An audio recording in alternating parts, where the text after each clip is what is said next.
Okay, so we're standing in front of this memorial, the statue to peace, which was built in 1955. This is, as I said, it was a contentious statue, and some of the survivors of Nagasaki actually wanted to hold on to the ruins of the Murakami Cathedral because they were not happy with the iconography and design. What are your reactions to it now that we're here? Well, I mean, it's very difficult to know what to make of it until you go and have a look at the sign over there, which says that we won't go through exactly what it says about the iconography, but one hand is pointing to the bomb. The raised hand's pointing to the bomb. The other hand is supposed to be indicating peace. Yes. And he's somehow supposed to combine images of Buddha and God, I suppose, virility, yes, and security. Yes. And I wondered to what extent you thought this might be a part of that moment we were talking about earlier, 1950s, atoms for peace, nuclear power, the strength, the power, and yet it's sort of harnessed. I don't know, maybe I'm stretching things too far. But it's a dramatic statement, and I do sympathise with those who felt it was... The fact that it's somewhat decontextualised is important. I mean, we were talking earlier about I thought there was some interesting parallels in terms of the destruction of memory that goes on around what happened in Abu Ghraib.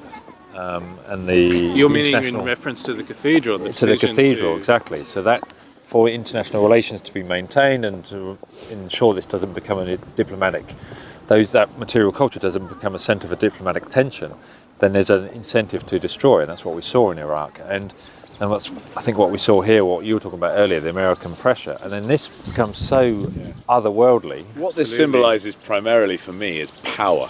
Yeah. And that's the word that isn't used on that sign over there. But it's power, and I suppose you might say control. Well, in the write-up over there, who is controlling? Who is dominating whom? You know, what's in the write-up on that side? It's peace with protection, which I find fascinating. One thing I had to ask you, Tim, because we did talk about it as we came up, we've been through a number of these sites, and it's easy to, after a while, get a certain reverence fatigue, and become a bit cynical. But looking through the fountain and your line of sight up to here, you had something really interesting. You said that maybe this is to do with Kodak and to do with the post-war photographic practice that took off, the popularity of photography, that these are lines of sight, that these become internationally prominent through the transport, the mobility of photography. Of course, both domestically and the fact that people go home, print and take pictures, as we're seeing right now around us. The line of sight, the layout of these things is there are these kind of iconic photographs that you stand in front of, and I think that was a post-war phenomenon that happened quite quickly, particularly in Japan, with the invention of popular photography technology and practice that might have played an influence in thinking about how you set these sites up spatially. I mean, one other thing we noticed down there as we came up here is that once you get past the fountain, there are these various memorials set up with donations from various different countries. A lot of sister cities. Yeah, and several sister cities.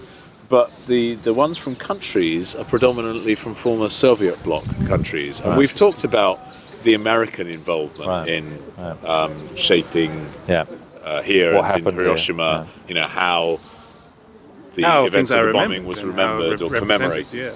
But what was the involvement of the Soviet bloc?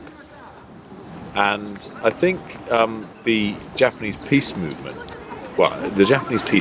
has always been predominantly left-wing. I mean, the right, basically right-wing establishment has also used the rhetoric of peace, but in a very different way.